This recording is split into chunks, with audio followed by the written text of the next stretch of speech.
इन्हें जहां भी दिखा इसका मर्डर कर दो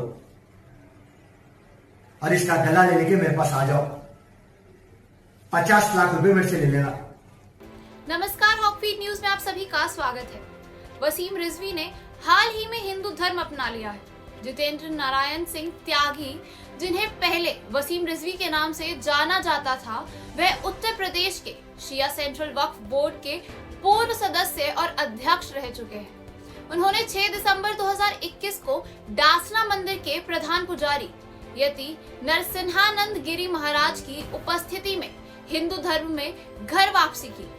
उन्हें भारत के सर्वोच्च न्यायालय में याचिका दायर करने के साथ साथ बॉलीवुड फिल्म राम की जन्मभूमि का निर्माण करने के लिए भी जाना जाता है। उत्तर प्रदेश शिया वक्फ बोर्ड के पूर्व अध्यक्ष वसीम रिजवी ने सोमवार को इस्लाम छोड़ हिंदू धर्म स्वीकार करने के बाद कहा कि इस्लाम धर्म से मुझे निकालने के लिए हर जुम्मे के बाद मेरा सिर काटने का फतवा जारी किया जाता था और हर बार ये इनाम बढ़ाया जाता था, इसलिए मैंने सनातन धर्म स्वीकार कर लिया है। रिजवी ने ये भी कहा कि उनके परिवार में जो हिंदू धर्म नहीं अपनाएगा, मैं उनका त्याग कर दूंगा। अब इस घटना पर मिर्ची लगना तो तय था। खबर ये आ रही है कि ऑल इंडिया शिया पर्सनल लॉ बोर्ड ने शिया सेंट्रल वक्फ बोर्ड के सदस्य वसीम रिजवी को ईशनिंदा, शांति भंग करने, कानून व्यवस्था भंग करने के लिए आरोप में गिरफ्तार करने की मांग कर दी है। बोर्ड ने रिजवी के भाषणों, लेखन, कुरान और पैगंबर मोहम्मद के खिलाफ अपमानजनक गतिविधियों पर प्रतिबंध लगाने की मांग की है।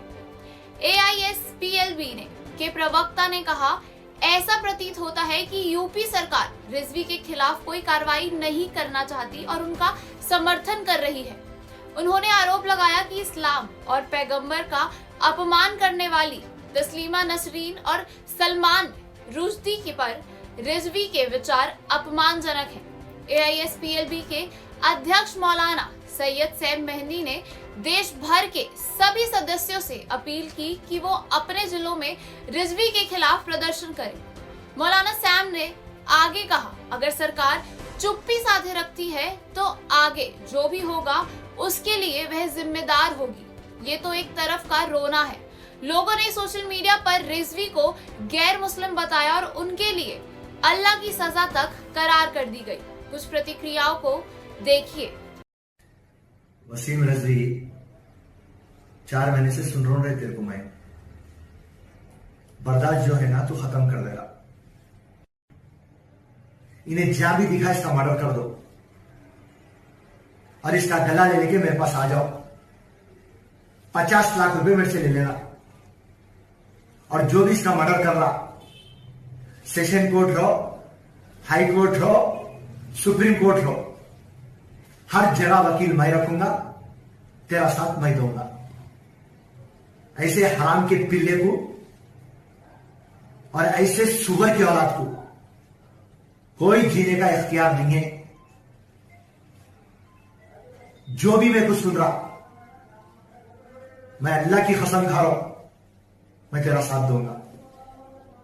जय हिंद, शुक्रिया, अल्लाह हाफिज। इस्लाम खुद धर्मांतरण करे तो कोई दिक्कत नहीं, लेकिन यदि एक मुसलमान घर वापसी कर हिंदू हो गया तो कुछ लोगों के पेट में दर्द उभर गया। ये पाखंड की पराकाष्ठा है। यह सहनशीलता और सहिष्णुता की सारी भैंसों का काट है। यह निश्चित तौर पर एक सराहनीय कदम है क्योंकि अपनी स्वतंत्रता का इस्तेमाल किया जा रहा है। साथ ही अगर वसीम रिजवी यानी कि जितेंद्र नारायण त्यागी की जिंदगी की बात करें तो उनका जन्म एक शिया मुस्लिम परिवार में हुआ था।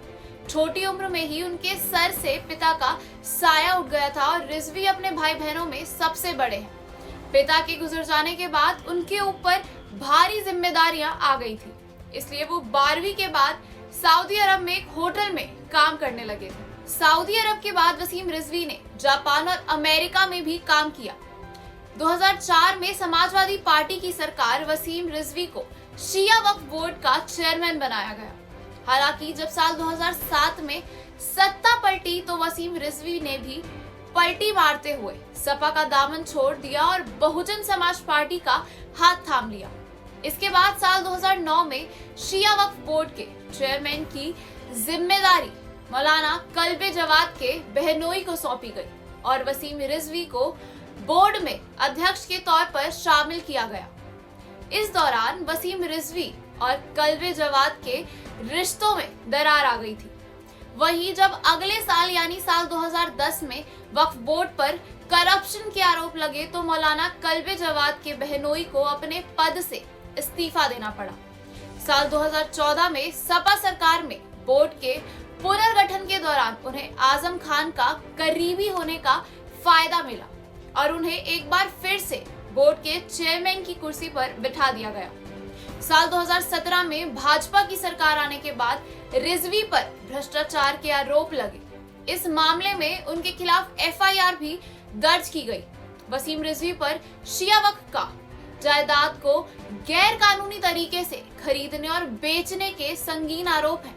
मामले की संजीदगी को देखते हुए उत्तर प्रदेश की योगी सरकार ने जांच सीआईडी के हवाले कर दी।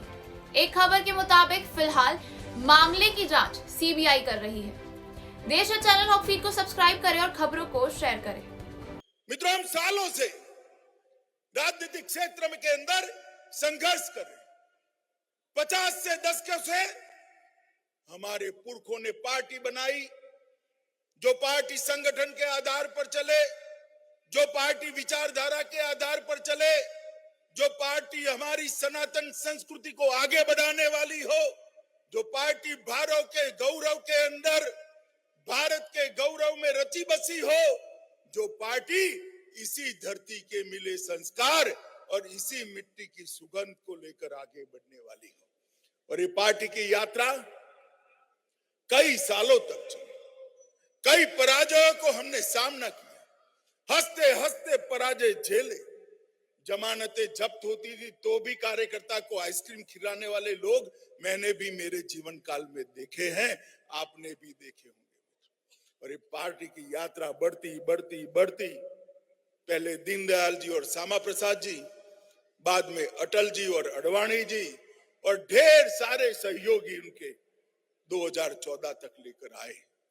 और 2014 में मोदी जी के नेतृत्व में भारतीय जनता पार्टी ने चुनाव लड़ने का निर्णय किया और बहुत लंबे समय के बाद और आजादी के बाद पहली बार मोदी जी के नेतृत्व में पूर्ण बहुमत की भारतीय जनता पार्टी की सरकार बनी।